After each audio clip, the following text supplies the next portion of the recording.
No one intervened.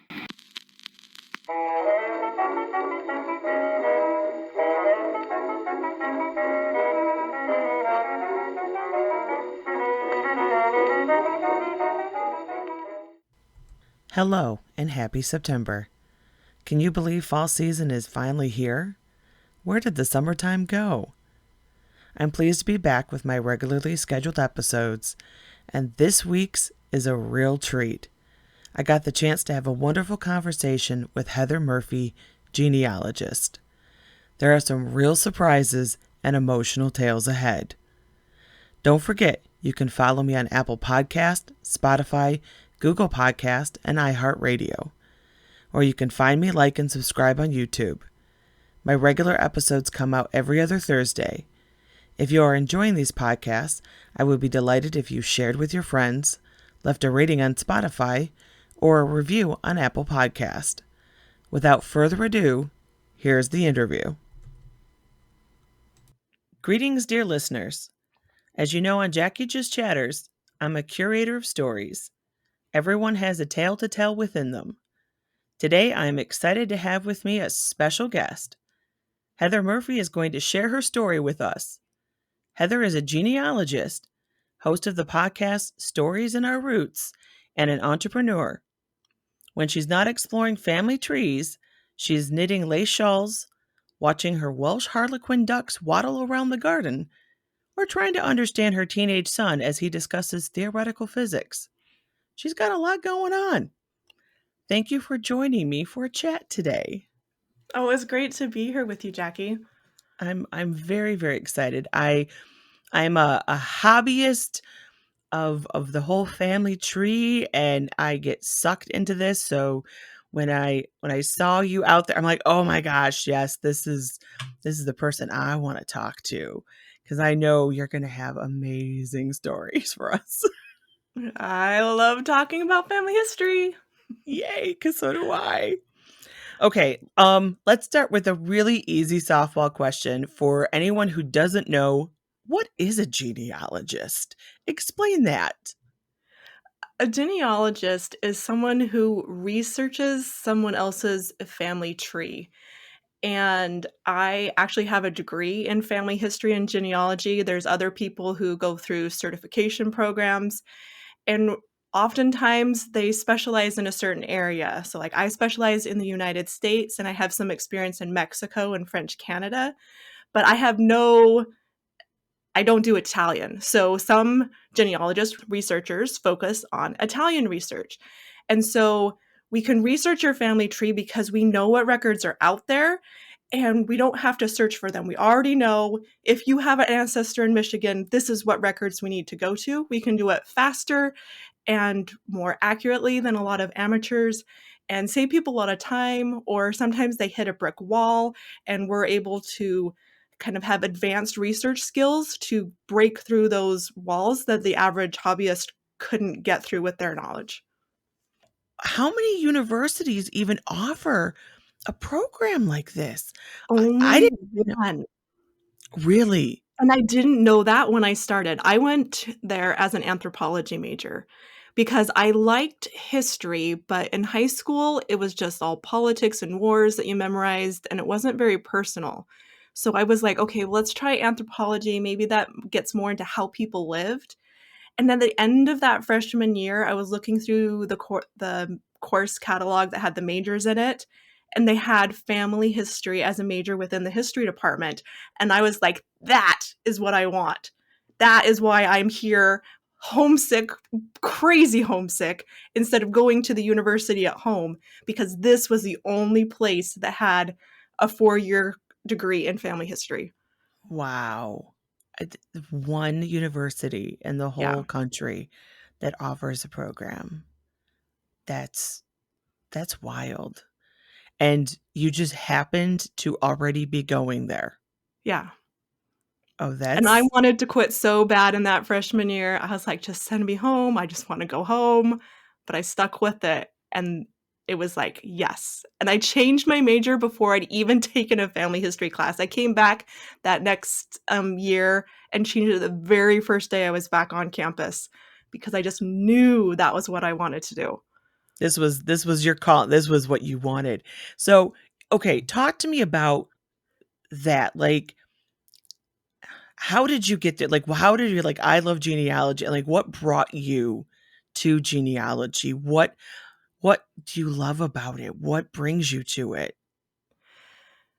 Well, my dad was injured in an accident at work. And so he spent a lot of time just laying on the couch at home and would read computer manuals. And this was in the early 90s.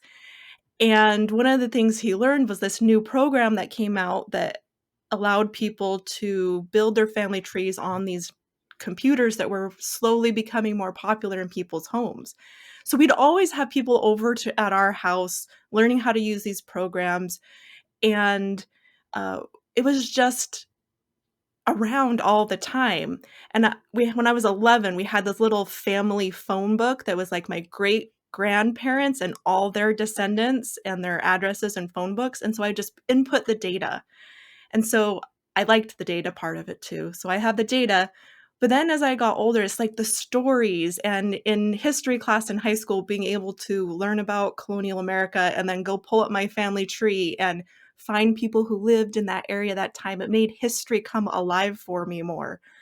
And so it's just learning from the past and making history personal, because you can find your personal connection to it. And I just love that.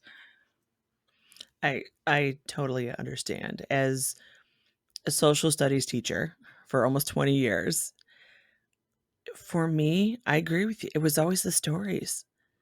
Like, I viewed my job as I got to be a storyteller of telling all these, different amazing historical, because that's where the fun Mhm. it's not dates. It's not, no, that's boring. It's the stories.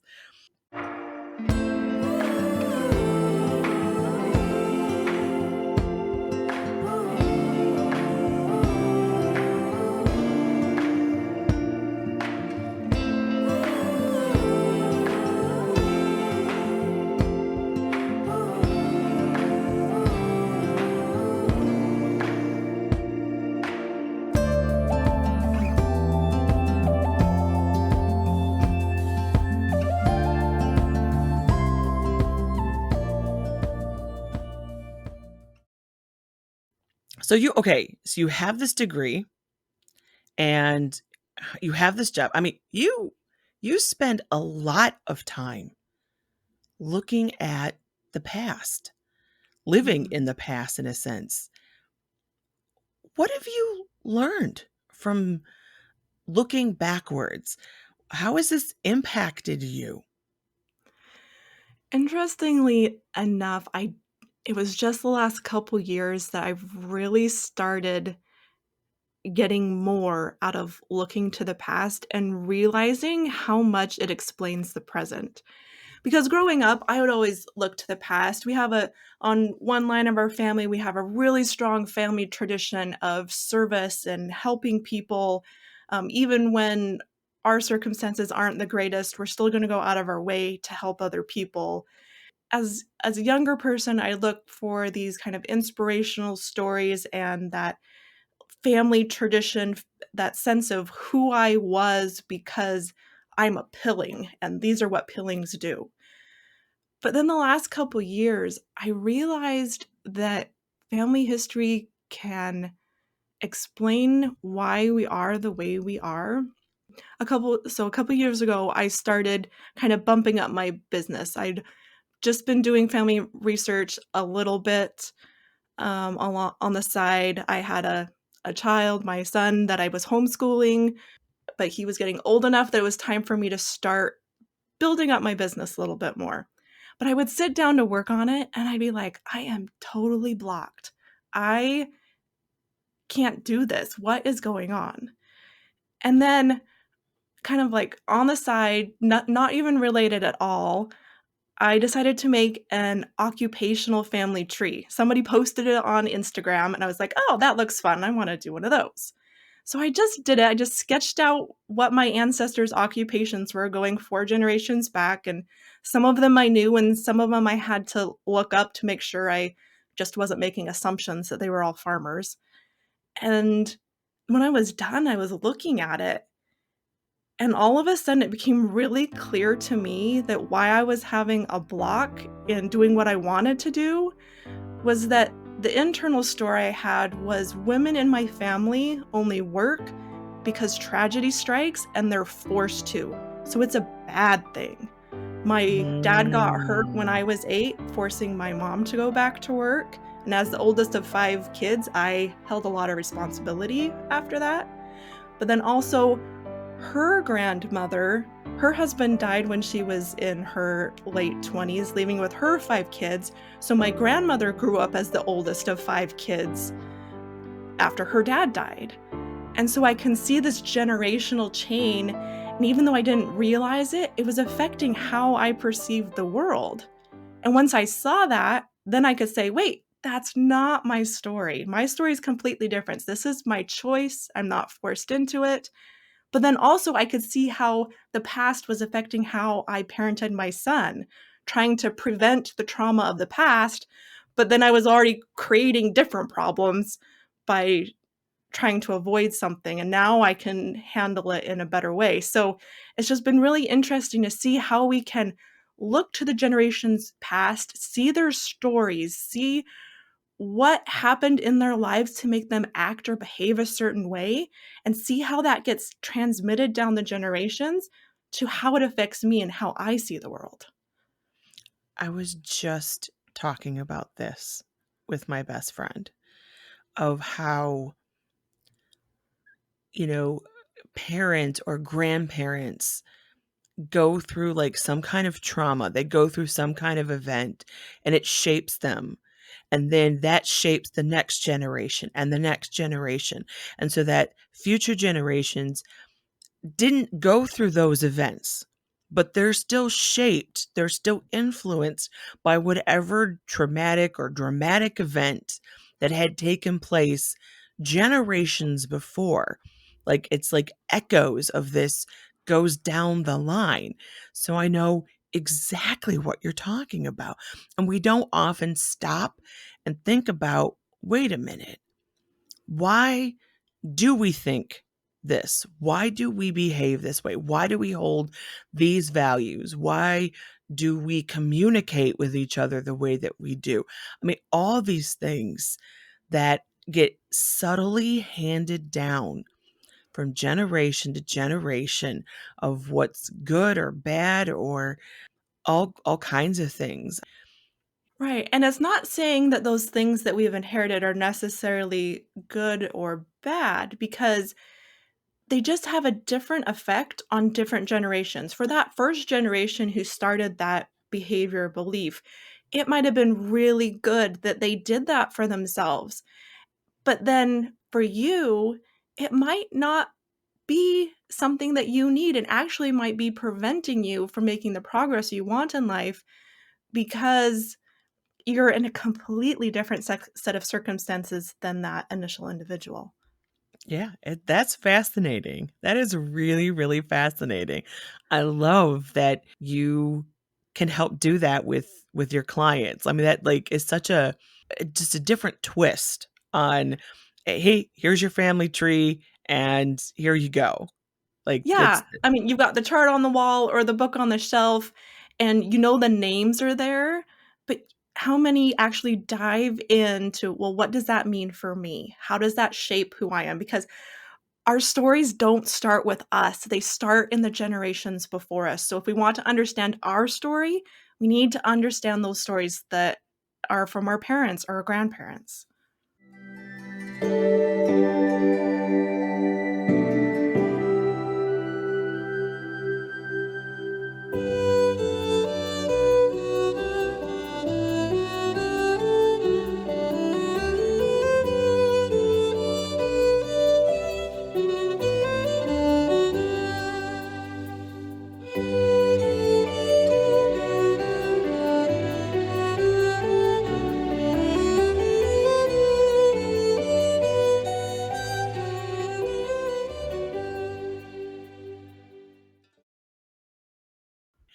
Now, have you ever gone to visit locations that your ancestors came from? Yes, I've gone. We have some in Utah and some in Canada. And like for instance, my grandma grew up on a ranch outside of a little tiny town, and they called it the Ridge. They had sheep out there, middle of nowhere, way far into town. But one of the family reunions we had, she got her brother to get a flatbed trailer and load everybody up. And we went and kind of got permission from the present landowners and drove through there so she could say, okay, that's where the house was. That's the ridge where we hear the stories of the sheep getting up on there or brothers being attacked by ants when they were little kids Ooh. and really kind of picture what grandma's life was like. 'Cause she's in her 80s now, we know her, and yet she grew up without running water in her house or without indoor plumbing, and yet that's so close, and her life was totally different than what it is today.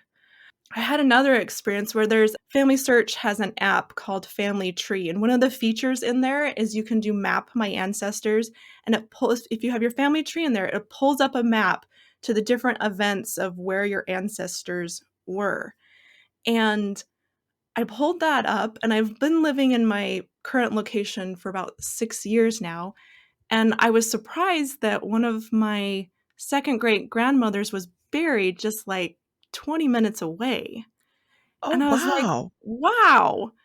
And so I went I got ready to go, but then we had a huge windstorm there, and so I couldn't go out. It wasn't blowing dust around here. And I thought about like, "Oh, I got flowers, like, I'm sure nobody has visited her grave in decades." And I sat and thought about it, and I just had the feeling she's like, "I don't need you to visit my grave. I need to be remembered." And so for that moment, even though I didn't actually go and visit her grave, that day I sat there for an hour and I thought about her and her life. I don't know a whole lot about her, but I remembered her. And I think our ancestors want to be remembered just as much as our grandparents love grandchildren. They have a connection to us too, even if they're gone. That's really nice. It makes you more curious. Like when you stop and you think like, "Oh, now I want to know more about that person, what they were like." Mhm. And Mhm. it gets you that hunt feeling. Like I love a good hunt. You're out Yeah, searching for details and that one more fact, one more piece of information. right. And I've found that as we practice being curious about our ancestors and their lives, that also transmits or can transmit to being more curious about the lives of the people around us, about our parents or our brothers and sisters or different family members or other people, being curious. I was traveling from Washington to Utah and stopped in Oregon to see my dad, and he was really upset with my sister who was living in Utah and I was going to go see. And because I've developed this kind of curiosity about my ancestors, I could be like, okay, well, what's behind that? He's not really angry with what he's saying, he's hurt. So it was just really interesting that being curious about ancestors has helped me to be curious about why people do the things they do. Why do they make different choices?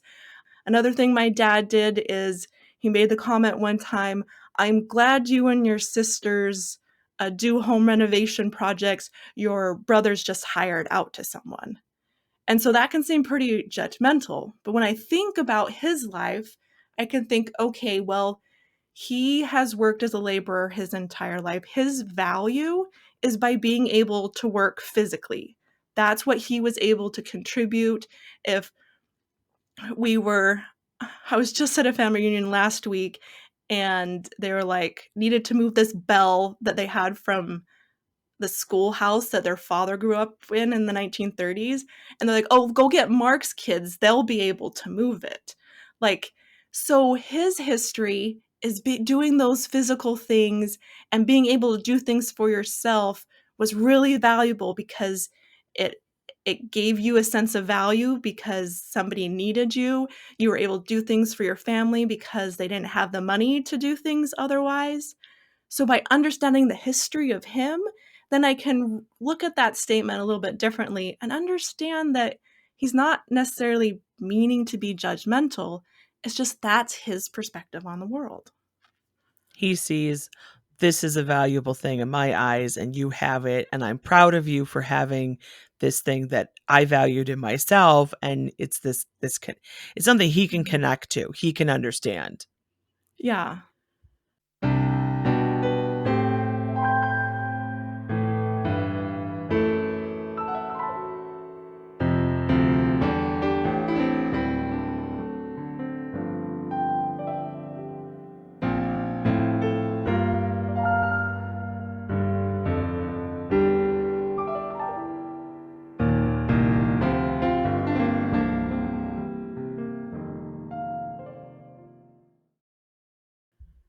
What were you thinking when you decided to start a podcast? Of all things, what was that journey? What brought you there to be like, "Hey, I do this thing, I love it. You know what? Podcast. That absolutely makes sense to me." How did that come about? Well, at first I was against podcasts because I was like, I don't have enough to say every single week. Like, I don't think I can do that. But then I just got the little idea in my head that, well, what if I interviewed other people? That would make it easier because then I could just do my thing maybe once a month and then have other people talk about their experiences because there really isn't anything out there that is along those lines. There's a half a dozen, no, half a dozen to a dozen podcasts out there that talk about how to research or tell the stories of somebody that has been researched and tell what their story was. But there wasn't anything out there that where people could tell their stories about their ancestors and why they were meaningful beyond just the, oh, it was fun to put a puzzle together, but that deeper meaning of, well, why should somebody start researching their family history? That's what it started from, was for just every average day people to professionals to share what their family history means to them. And I think it's valuable for people to hear those stories because then that implants that little curiosity in their mind. Well, I wonder what I could find in mine. Or maybe if I looked at it a little bit differently, what would I see that I hadn't seen before? That it is interesting. Now, what was your most challenging ancestor or lineage you had to track down and how you solved it, whether it was for your own family or a client? We'll talk about my husband's family. He is a Murphy, and I was working on his Murphy line. And his grandmother had done quite a bit of research, and she had gotten to the immigrant couple, Edward and Maria Murphy, living in Vermont, but she hadn't got back to Ireland. And so I was working on this, and there was one individual that would come up when I would be searching that the algorithms would suggest maybe it was a relative, clear over in Seattle, Washington. And I'm like, well, Seattle, Washington's a long ways from Vermont. Like, I don't know if those two are related. So I started researching this Edward Murphy in Seattle. And because sometimes that's what you have to do. If you have somebody you might think is a relative, but you're not sure, then you research them until you either prove or disprove yourself. So I'm collecting records on him and found a newspaper article in the early 1900s. And what it was about was that this Edward Murphy met his brother on the street who he hadn't seen in more than 30 years. And the brother was from this area, which was actually just north of Vermont in Quebec. And Wow. the John Murphy, the brother, had gone to the police station to see if he could, because he'd heard his brother was over there, but he wasn't quite sure. He's trying to find out more information. He walked out of the police station, started walking down the street, and saw his brother. And so it had some biographical information in there that helped me connect back, and that yes, that was one of my husband's ancestors' brothers that was all the rest of the family stayed in that, from like Quebec to Massachusetts area. He was the only one that had completely gone the other side of the country. And it was pretty amazing to find that. Whoa. Did you find out why I mean, that's a massive journey. I mean, we're not talking even like Minnesota. I mean, that he literally went across the country. Yeah, I'm not sure. What further research is that, so the family immigrated probably when he was a teenager from Ireland to Quebec. His father died either right before they left or right after they were here, because his mother remarried by 1852. So I know that. And then he served in the United States in the Civil War, but then had a medical discharge after about a year. Then the next time I see him, he is in Virginia City, Nevada, which was where there was a big silver deposit. And so he might have moved all the way over there because of the He's silver. chasing the Yeah, silver. but he got there right at the end of it. So he wasn't there very long. The only reason I know he was there is because that's where his oldest daughter was born. And then he moved up to Portland, Oregon, lived there for a little while, and then moved up to Seattle. So it was just, but his story is kind of sad because he's the first person in Washington state. Well, in King County, they made a rule about a law for neglecting children. He was the first one in the county after they made that law to lose custody of children. His wife had died of blood poisoning a few years before that.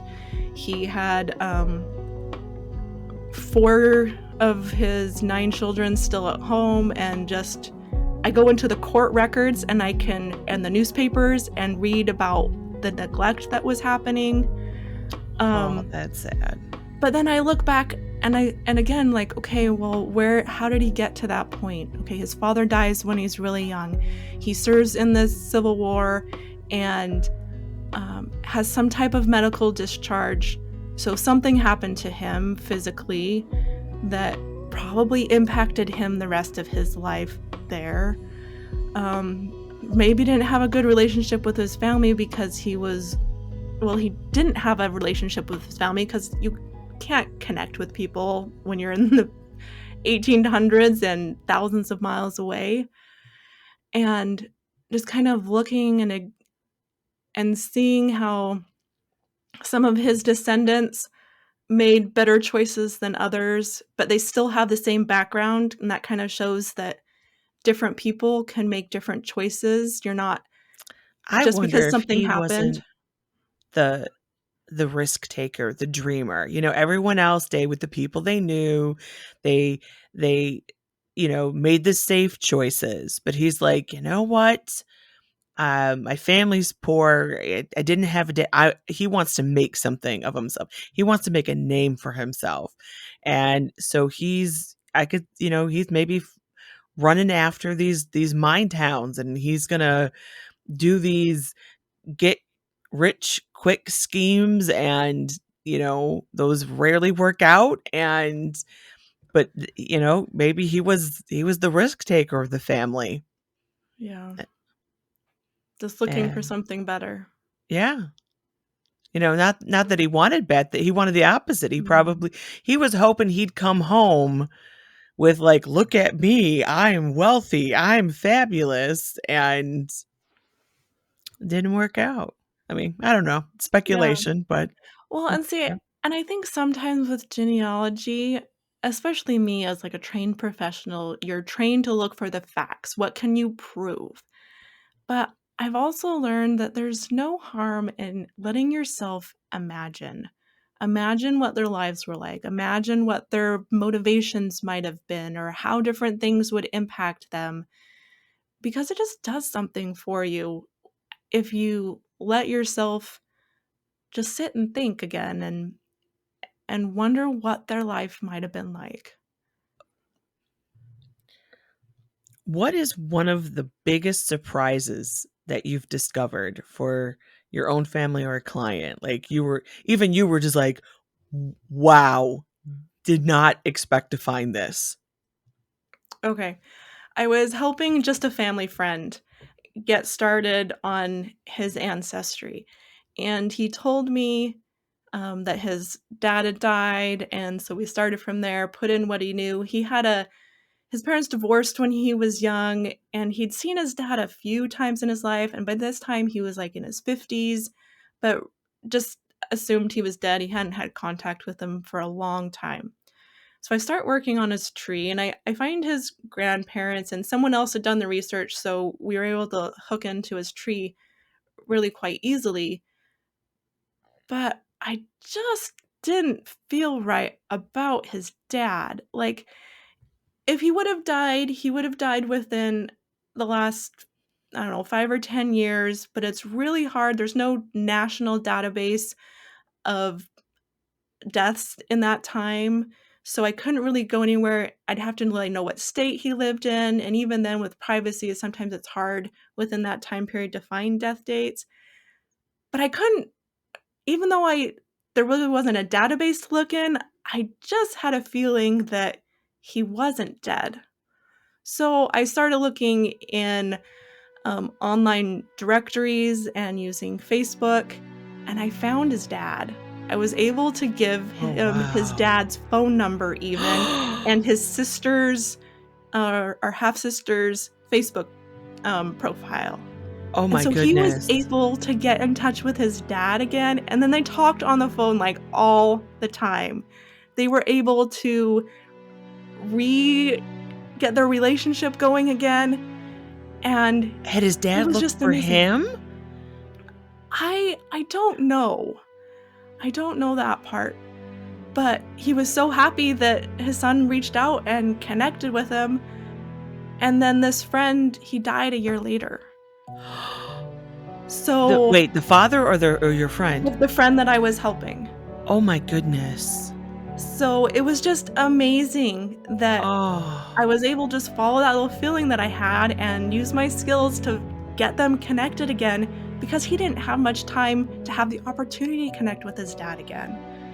And No. so that was just Oh my that's goodness. when it really matters, like, when those living family relationships, when you can actually connect people and improve their lives in a really meaningful way, that's just amazing.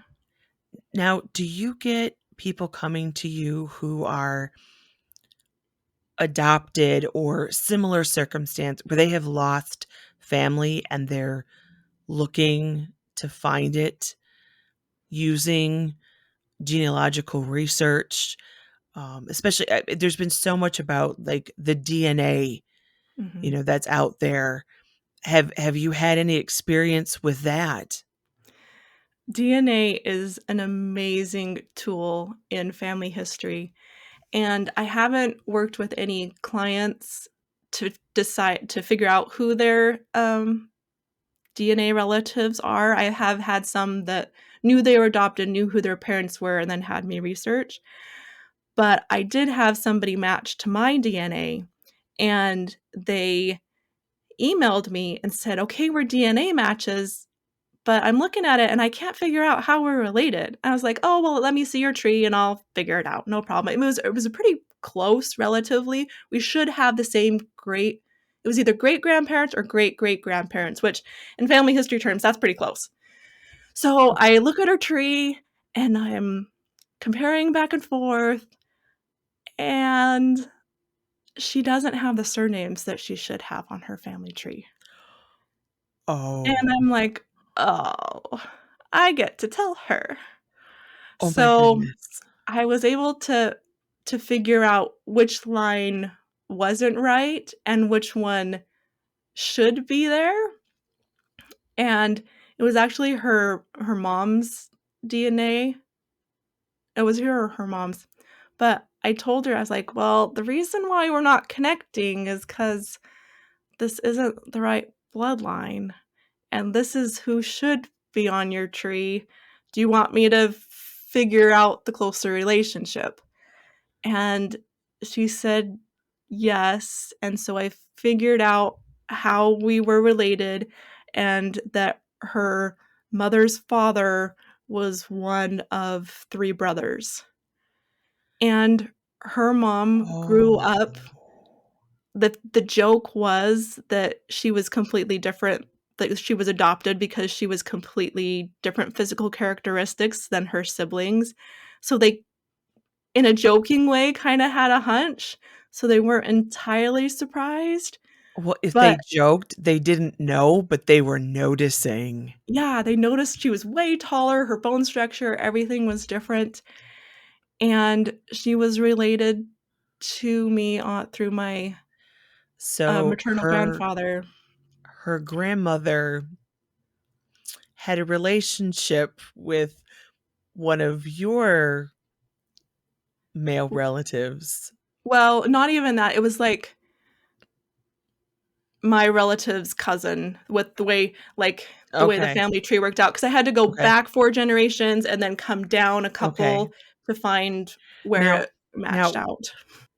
But the okay. interesting thing was this, her mom had gone to high school with, was in the same grade as my aunt and went to the same high school as my aunt, so they already knew each other, so they're a little bit closer, more closely related, and she came over to my grandma's house, and my uncle was there, and they were just talking, and she looked over at my uncle's hands, and she's like, "Your hands look like mine."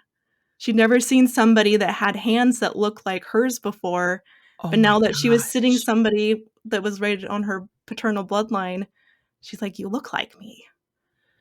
Oh, So, wow. it was it was kind of nice that she already knew my grandma and my aunt, and they were already friends, 'cause that kinda Right. softened it a little bit, um, but her mom had Alzheimer's, and there's no way they were going to be able to ask her mom, and I think they talked to one of the sisters of the brothers, and I think they kind of narrowed it down without stirring up a lot of hornets type Yes. situation. Yes. Being Um, sensitive to the yeah, family feelings. yeah. So I still don't know how much of the family knows, um, but enough of it so that this woman who found out that she's biologically not who she thought she was still has a connection with her biological family, even if it's not directly with the part of the family that she came from. And I've been told you've gotta be careful with that 23andMe, like, do not do that test unless you are prepared for some prize results, like, Yeah. things could get crazy, so I It mean, it happens, happened to yeah. you, not that it was your but, like, Right, it you was got somebody I drawn was into it. related to. Mhm. Definitely, if you're not willing to have a surprise, then you probably shouldn't look into it. Alright, I thought we would wrap up with some quick and fun, silly little get to know you questions. So, no right or wrong answers here. You will not be graded. This is just for fun. Alright, sounds good. Okay, first, which would you rather have? Free gas for a year or a free 2-week long European vacation? I would say European vacation because I will pay for gas, but I probably would take me a long time to convince myself to save up money for a vacation like that. All right. What is your favorite thing to drink out of? A quart mason jar. Okay. Name a musical artist, group, or album that you keep coming back to again and again. You never get tired of it. Oh, man. I just make a list on Spotify, and it just tells me my favorite stuff without me having to figure it out. So let's see what's at the top of this. So right now it is Matt Kearney. He just kind of has a mellow vibe. Okay, Guitar. so I Matt like Kearney, acoustic guitar. Hmm. loving him for ages. Okay, never tired. It's your birthday. You can pick anything you want to eat for your celebration meal. What is it? I would say tostadas. At least, yeah. Growing up, that was definitely my favorite, and that's definitely on the list as an adult. Now, is somebody making these for you? Is it like somebody's specific recipe or just like you go to the restaurant and get it? Oh, we just make it at home. I don't like eating out, so You don't like eating out. I don't like eating out. I never have, and then I developed some food intolerances that made it even more complicated. So I'm just not a fan. It's always loud, and I'm just more comfortable at home. I think we're talking to an introvert. I'm speculating here. Yeah, I think you might be. I like getting in front of people and talking on a stage, but I like recharging at home. Ah, just like my husband. Okay, last question. If you could be Facebook friends with anyone, living or dead, who would it be? Which this is a really hard question to Ooh. ask a genealogist, I realize. I know, Because like, you're like, because like, okay, there's famous people, there's all these family members. there's Like, that Levisa that I don't know who her parents are, and she's led such a sad life. I like want to know that her to know that she's important, even though she had but it is that the one rough. you'd want to be Facebook friends with? Oh. Okay, my favorite, the ancestor that I feel most connected with is Catherine Adams Pilling. She like lived from handcart day, like wagon days to airplane days, and just had an amazing life, and she was one of those ones that was always helping others and was an amazing contributor to her community. Was she part of the handcart movement She out to wasn't. Utah? She came in a wagon. Okay. Her parents were actually quite well off, but she like wrote a little memory of it was an adventure for her. She was 11 years old. And she lived to Only be kids would see that as an 97. adventure. Yeah, she was 97. yeah. Wow. Okay, I want to be Facebook friends with her too. Yeah, she That would be delivered like amazing. 500 babies in her community as a midwife. Like everybody called her Grandma Pilling, no matter whether they were Wow. related or not. That is amazing. I'm going to put links to Heather's information in this episode notes. But Heather, please share with my listeners how they can find you on social media. You can find me at social media either on Instagram or Facebook at MS Heather Murphy. Thank you for joining me and sharing your story. This has been a wonderful chat. I hope you've enjoyed your time. Yeah, it's been great talking with you. Thanks so much, Jacqui. Excellent. I hope you come back next week when I talk with my new buddy, Jess Critchlow, and she shares her thoughts on living your best life, starting a new life, and a shocking birth story. As always, I wish you well.